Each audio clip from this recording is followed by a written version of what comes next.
One of the most damaging things that ambition can do is destroy your trust in yourself. And it looks like this: you set a goal, you work hard in pursuit of that goal, and then you start feeling burnout and lack of traction, and the cycle repeats. And what that leads to is this feeling that you've broken the promises that you've made to yourself. You stop believing your own promises and in your own potential. The problem isn't usually ambition itself. It's that people try to pursue lofty goals and ambitious initiatives without the right foundations. I found that there are three foundations of ambition that make it sustainable. And the first one is knowledge. It's understanding the game. The second is systems, building systems that compound. And the third is mindset. It's developing the proper mindset that is going to allow you to stay the course. We're going to explore each of these foundations, and I hope at the end of this video, if you're an ambitious person, then you're going to walk away with some actionable things that you can do in order to maintain that ambition and that fire that you have inside of you, and to protect the trust that you have in yourself and to keep proving yourself right. Foundation number one is knowledge. And like we talked about, it's understanding the game.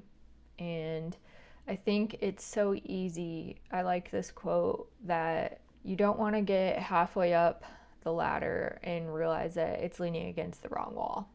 And essentially what that quote means is just you need to really thoroughly understand the wall that you're leaning your ladder against, and whether or not all of the effort that you're putting in is actually going to lead to the outcomes that you're looking for to achieve the dream life that you want. Because I think deep down we have this incredible knowledge of just that, whether or not we believe that the effort that we're putting in is actually going to result in the life that we want and the life that we would want to live. And I think that some cognitive dissonance and just some resistance and friction can be created within us when we don't really fully believe, or we don't really fully put in the legwork to understand the wall that we're leaning our ladder against, and if it truly is able to, if things go well, to achieve the things that we want to in this life. If your ambition and your efforts are going to be sustainable, then the first step is to thoroughly understand the journey that you're embarking on and the game that you're playing. So the first task that I'm going to give you is to identify your dream outcome. Get really real about what your dream life looks like and what this action that you're embarking on and this ambition that you have is going to hopefully lead to. And once you get really real and honest with yourself about that, then you're able to much more clearly understand if the path that you're choosing to embark on, if that wall that you're leaning your ladder against is actually going to be the wall that you want to climb. This is about alignment. And we can't know the outcome and we can't have perfect clarity before we start something, but we can understand the rules of the game. And there are certain things and certain ventures that may look good on paper or may seem impressive from the outside, but that realistically will never lead you to a day-to-day existence that you're going to be so stoked to wake up every day and live. The second and final task of this foundation of knowledge and understanding the game that I'm going to give you is to study people that are ahead of you and read their books. Find people who make you jealous and who are living that life that you really want to live for yourself, and putting their talents and their skills out in the world in the way that you know that you can, and study what has been their path. And the real key here is to just not go surface level on this. And if anybody that is ahead of you on a path has written a book, that's like such a cheat code to understanding their systems. If anybody that you look up to like this has written a book, no matter what it's about, I think it's incredibly valuable to read that book, because this is an insight that I really enjoy. It's that A YouTube video like this takes, a few hours to a full day to kind of film and edit and outline. And then short form content takes even less than that, maybe a couple hours, maybe an hour or less. And then books take people years to write. And it's a compilation of a lifetime of their experience and their knowledge. And it's something that you can consume in a relatively short time to the amount of time that it took them to accumulate that knowledge and experience. So books are such a shortcut here and such a valuable thing that you can do to kind of close your own knowledge gaps. If there's a book out there, even if it's not written by somebody who's living a life that you would want exactly, but it's talking about what you want to do and what you want to build, like read those books. Like don't get caught in an endless spiral of consuming, but do your due diligence is what I'm saying here with this foundation, and read a few books and listen to the audiobooks whenever you have time in order to really make sure that you're covering your bases here as far as understanding the game. Ambition automatically becomes much more sustainable when you stop guessing and you start studying the game. Our second foundation is systems, and they are simply structures that support your ambition. Ambition is on hard mode when you are relying on your motivation and willpower every single time you sit down to work on whatever you're working towards.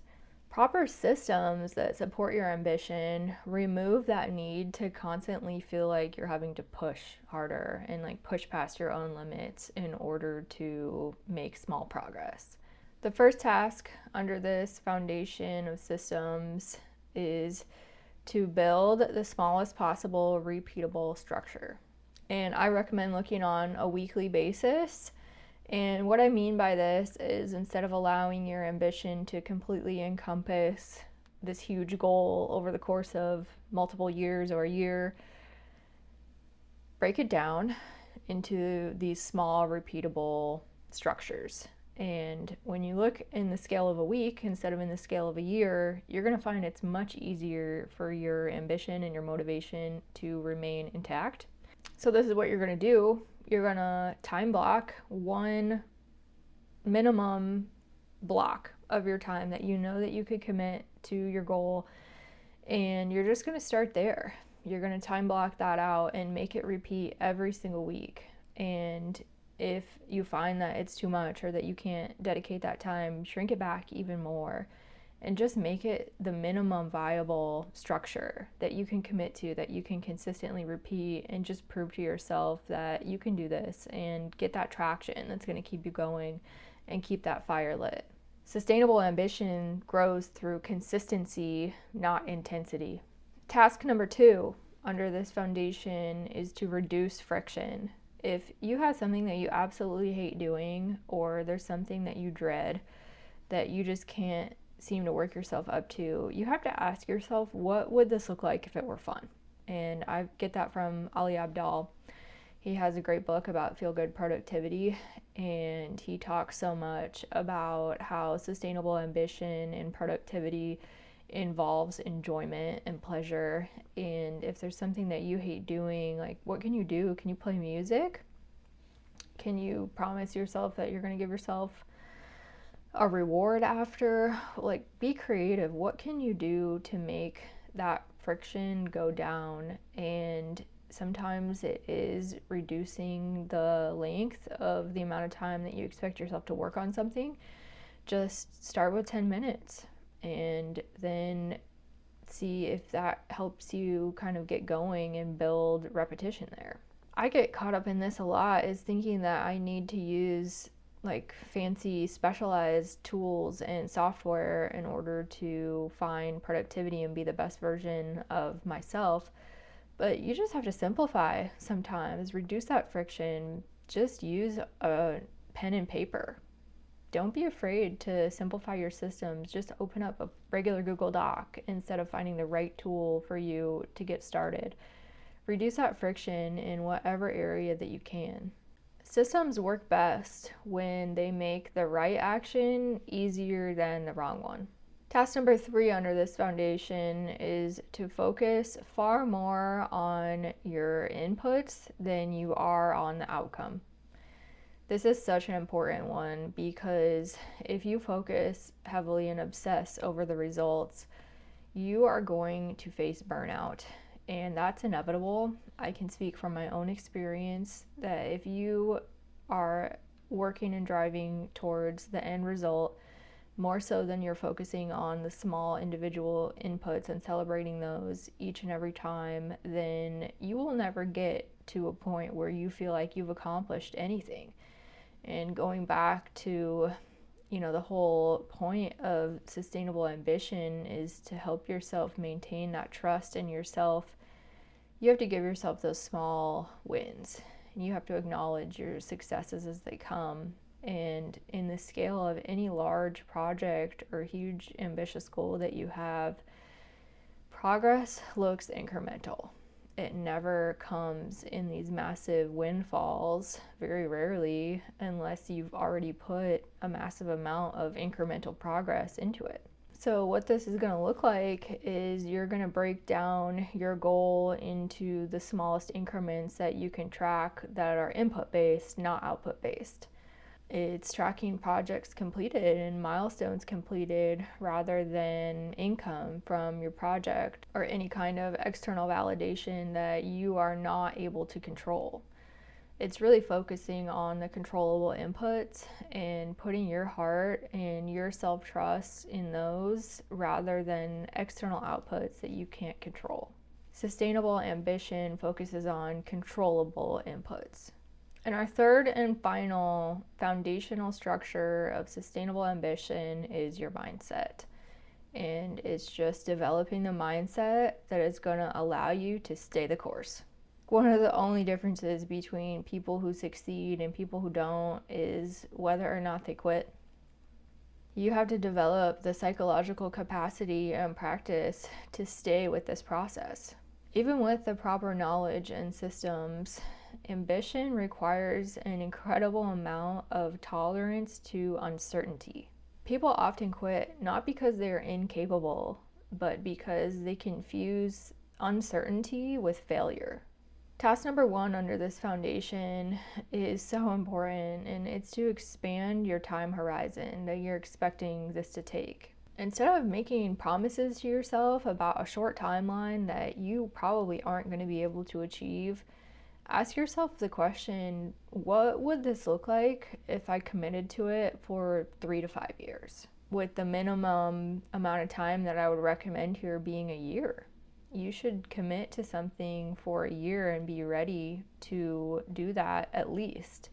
And the sweet spot being like 3 to 5 years.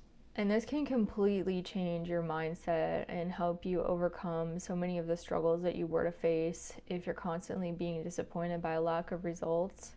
Many ambitious paths only start making sense when you look at longer, larger time horizons. Task number 2 under this foundation of mindset is that you need to separate your identity from outcomes. You're going to lose self-trust if you tie your identity and how you see yourself to short-term outputs and results. Instead, you need to evaluate yourself based on those measures of small consistency and progress over time. How well you're continuing to learn and adapt to new knowledge that you get, and whether you're able to ride the highs and the lows of progress. Self-trust grows and blossoms when you start to measure yourself by progress rather than immediate outcomes. Our final task under this foundation is to absolutely expect uncertainty. Normalize it, learn to love it the best that you can, and know that it is not failure. It is an absolute part of the process, and that failure itself is a part of it too. And just the uncertainty that comes along with it, if something does fail or you don't get the results that you're looking for, even after following that process, you have feedback and you need to be able to pivot. You need to be able to learn not to love that uncertainty and just go from there and keep growing, keep refining your processes and your approach and your mindset in order to keep yourself going.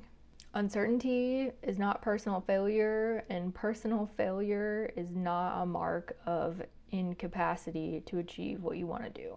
Ambition isn't dangerous because people want more from life. It becomes dangerous when you're pursuing ambitions without the proper knowledge and understanding of the game that you're playing, without the proper systems and structures in order to keep you going and keep you focused on the right things, and without the proper mindset to keep you from spiraling. There's so much patience that's required for long-term outcomes, and sustainable ambition is not about pushing harder. It's about building with the right structures and foundations.